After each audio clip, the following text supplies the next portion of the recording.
Hi there, I'm John Michael Garapi and this is Popcorn Roulette.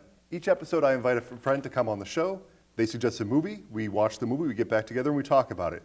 Today I have with me Sarah Blackstone. Sarah, how are you doing? I'm doing great. That's great. Before we watch the movie, I've got to do this first because I'm not allowed to look at this table until we do this. Okay, so yes. We have a snack for this movie. What's the snack for this? Yep, for I brought the the hunger? snacks this time. So for the hunger, I was looking around and I wanted to get John's request, which was maple cotton candy. Okay. Yeah, cotton candy. Right. Oh my God, I can't talk. Yeah, so maple cotton candy. That stuff is really hard to find. So I could buy it for like $20 on Amazon. Yeah. And I was like, wait a second. So then I looked around today and yesterday and I didn't find it. So, but I did find some other things that I was like, maybe they'll be in the theme. Okay, all right. So I got, my butt kind of squished them a little bit, but they are fruit punch peeps. What? That is great. I hate peeps, but they're red.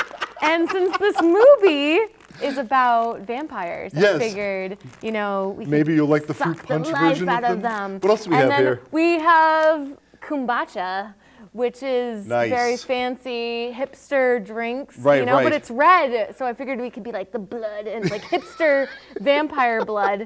So I figured we could have that. A little bit of the Lost Boys in this episode, where they're like, drink this, drink this.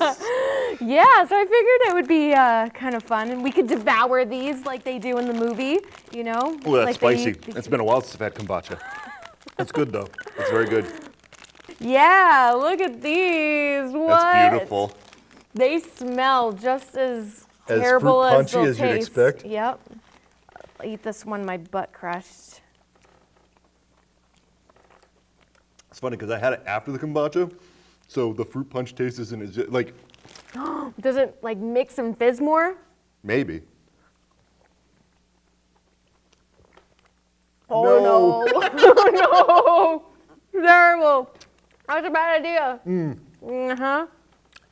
I would not be surprised if what they did with the fruit punch peeps is they took the peeps and they just rolled it in Hawaiian Punch, the powder, and then just put it on the shelf. Probably. Because that's what it tastes like. Because your mouth is like completely red now. Already, great. More peeps for that. Looks like we, just drank a lot of blood. Today we are talking about The Hunger, featuring Catherine Deneuve, Susan Sarandon, and David Bowie, directed by Tony Scott.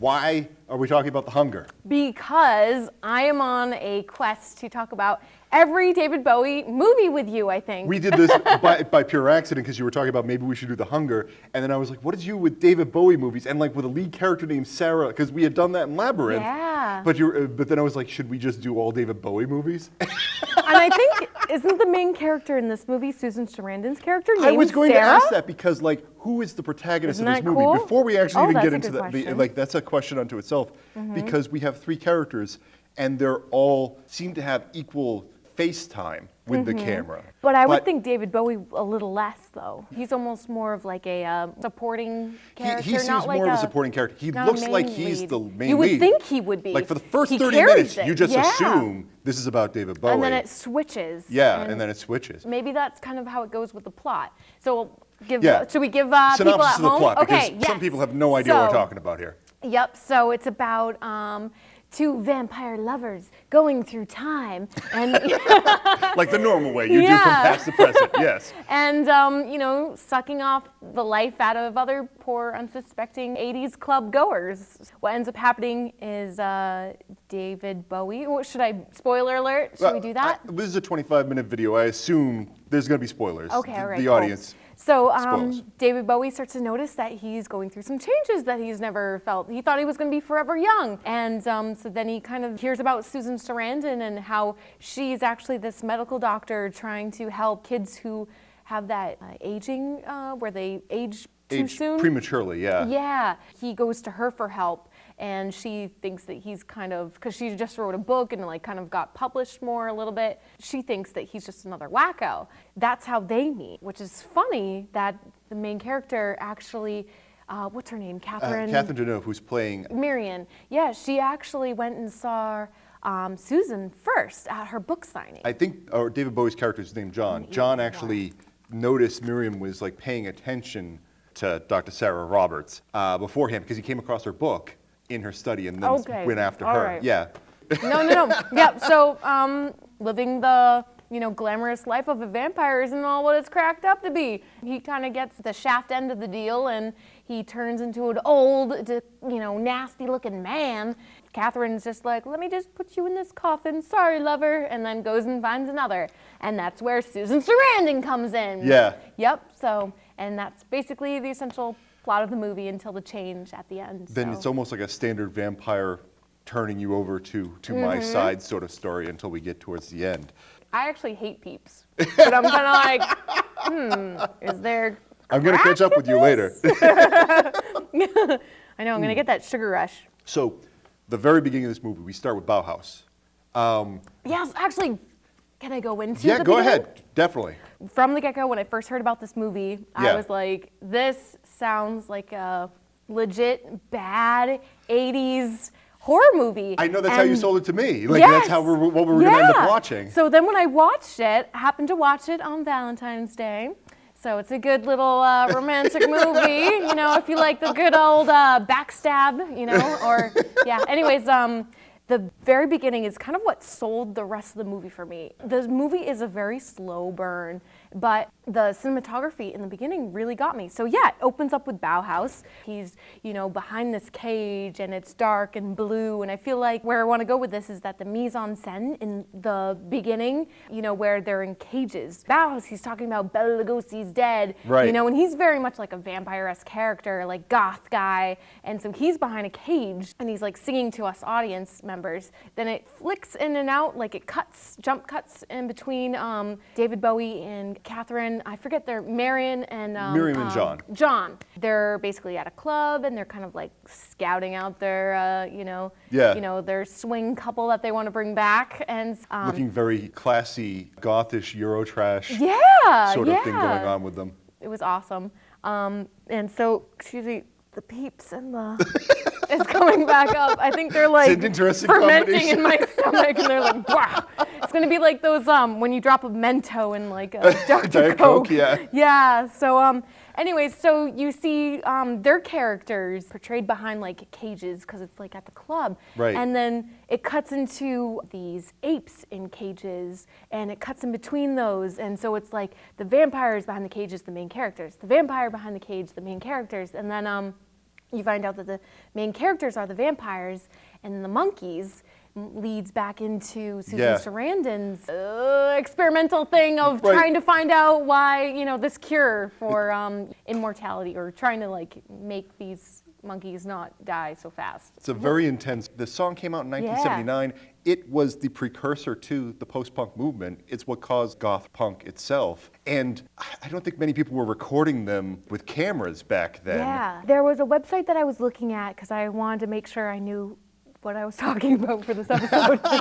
And so there was an episode that I had thought about the like mise en scene or whatever, French word, Right. and about the opening. So I like Googled like opening of Hunger, and it came up that Bauhaus was actually 2 years before that movie was made. Like MTV had like kind of like started breaking out and doing music videos. Right. So I think like that's how they got dragged into that movie. The website didn't go into full detail, but I kind of thought that was like a cool coincidence. Like maybe that's why that opening was so heavy full with him. Well, it's interesting also because this is a Tony Scott movie, and Tony Scott is Ridley Scott's younger brother. Oh, what? He came from commercials, but he also came from from like a very artistic direction towards his movies that had a lot to do, a combination of like this sort of 80s fluff, this sort of like early MTV generation. I mean, obviously you see flowing curtains everywhere, Venetian blinds and doves. He uses a lot of this stuff. A lot of this movie oftentimes feels like an extended music video. Like how much did you appreciate the style? I love the style. Did you feel like it hurt the plot at all?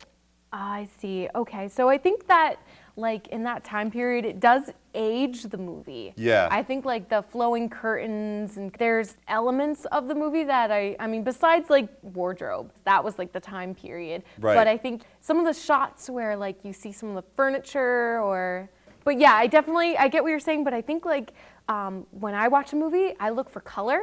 And so this movie is filled with like a deeper tones, but then with like bright oranges and pinks. I kind of like picked that out, and I thought that was beautiful and like what made the movie more cinematic looking versus like cliche cheesy horror. It seems like there's 80s there's bad horror movie. like this is one of those movies that is just going to divide a crowd straight down the center between those who really appreciate the artistic effort and the I don't talent. think it's super artistic. No, obviously it's not super artistic. It's definitely mired in its time period. It feels very much like a music video or an advertisement of the 80s at some point in time. And like some people who are just going to look at that and be like, tell me more.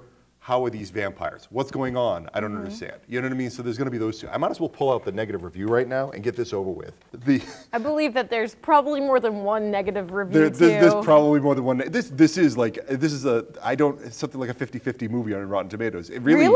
It like breaks 50-50? The audience right in half. Wow. This is from Roger Ebert. Oh boy. This movie has so much would-be elegance and visual class that it never quite happens as a dramatic event. Visual class. Visual class. Nice. He does recognize some of the things he really enjoys of this movie, but there's so much cross-cutting, so many memories, so many apparent flashbacks that the real drama is lost. The drama of a living human being seduced into vampirism.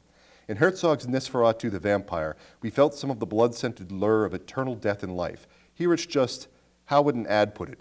Catherine Deneuve for Dracula. I agree with that. Yeah. Yeah, like there are too many, like I know when I edit stuff, I try to like find a way to use jump cuts. The jump cuts in the very beginning, the scene that I was talking about. Right. It does cut like almost like Bauhaus is singing. Yeah. It cuts like right in the middle of some of the parts where another line of chorus would go. Yeah. And then it comes back to it. So like it makes your mind think, okay, it's continuing that scene. We just saw a flashback or a flash forward. So your mind kind of plays with that a little bit. I know in the beginning when I first watched it my first time, I couldn't put it together. I was like, wait, were they at the club or are they going to the club? Because then you just see them pulling into a house, and then there's still more flash cuts. Exactly what is happening. The problem is... but it was cool. No, I mean, it was. I think the movie was put together well. It's a different experience, and you have to expect that was the case without being like total art house, because it isn't that either. What did you think of the makeup, by the way? Are you thinking of the makeup for like the special effects? Specifically talking about John's makeup as he gets older.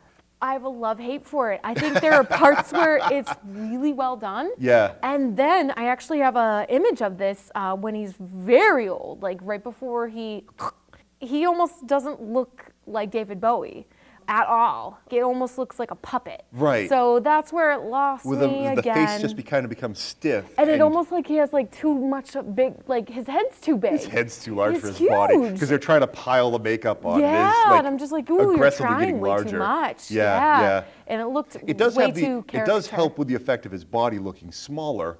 That helps. Yeah. But like outside of that, he looks top heavy. Yeah. Like you can push him and he's a weeble wobble. Yep. And he just gets back up. I thought it was weird. Talking about him being an older man, there's a scene where the neighbor girl who comes over to play, I think it's clarinet or piano, and she comes over, I forget what her name is, but she's really fucking nosy, I just want to say. And sorry, excuse my language. And she's like, I don't remember you. Who were you? And it's like, you were let in this house. I don't know. I would never let my children be that rude. She's a precocious 14-year-old, you know? Yeah. Anyways, so, but I would have thought that he addresses himself as a friend.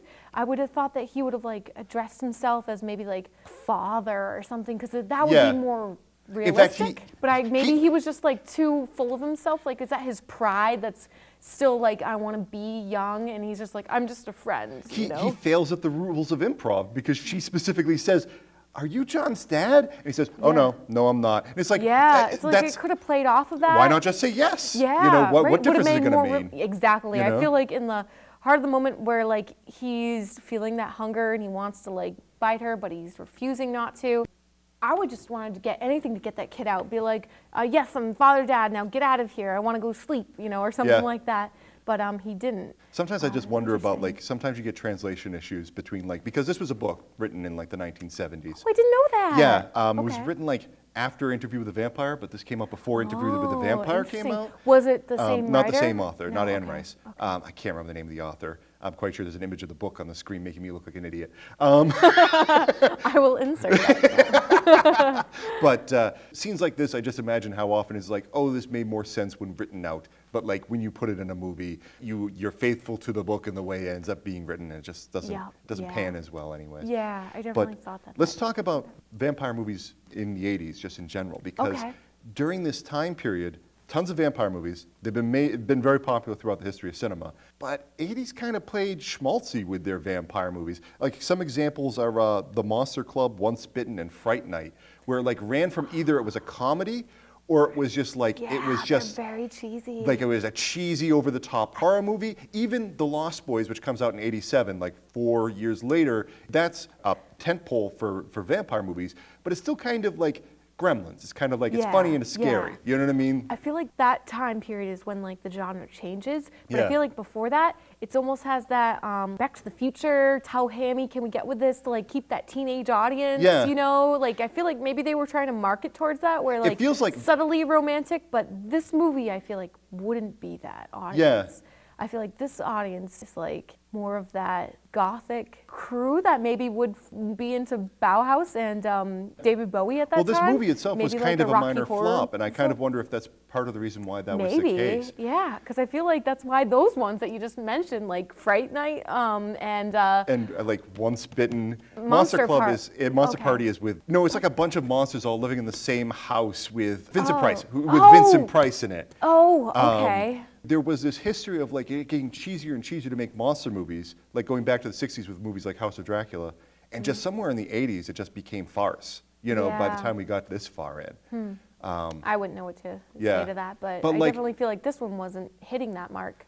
Or some of the stuff I did, I think it wasn't intentionally. I think Yeah. it was trying to be an artsy movie. Right. I think it was. I think at the heart it wanted to be so much. Something great in a sense that yeah, like Tony and I think it just missed the mark. Some things just were way too just cheesy. didn't end up working. I know that later on, Tony Scott didn't work for years after this movie came out because he took the critical sad. reception really bad. Oh, But, really? Yeah, That's no, hilarious. He kind of went into hiding to some extent. But then producers who had seen this movie and seen his previous work with Airplanes came and said, hey, we're working on this project by the name of Top Gun.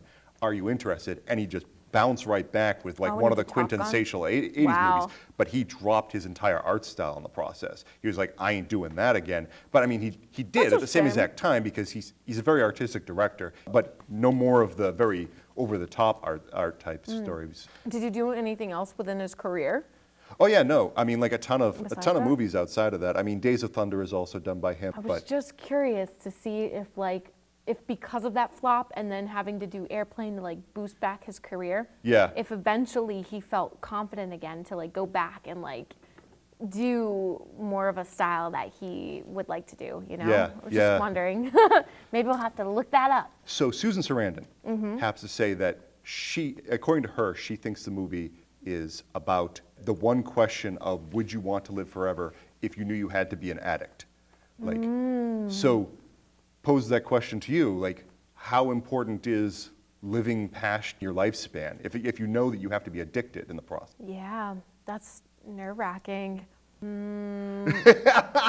Well, at the end of the movie, right? I Well- feel like she was given a choice and Right. she decided to not go through with it and Right. not live. But she ends up living eternally, which I think is like the flip of the movie, you know? Well, it's interesting you brought that up because Mm-hmm. that was what the producers wanted. That wasn't what either Tony Scott or Susan Sarandon wanted. Susan Oh. Sarandon hated this. In interviews, she was talked about this afterwards Mm. because she was like, this destroys what I thought was the message, which was what I just Yeah. listed. Like, she thought, like, oh, she took the strong choice. Dr. Sarah Roberts was like officially saying no to this world and trying to end it in a way that which she felt she was still in control. But like, how did you feel about the ending?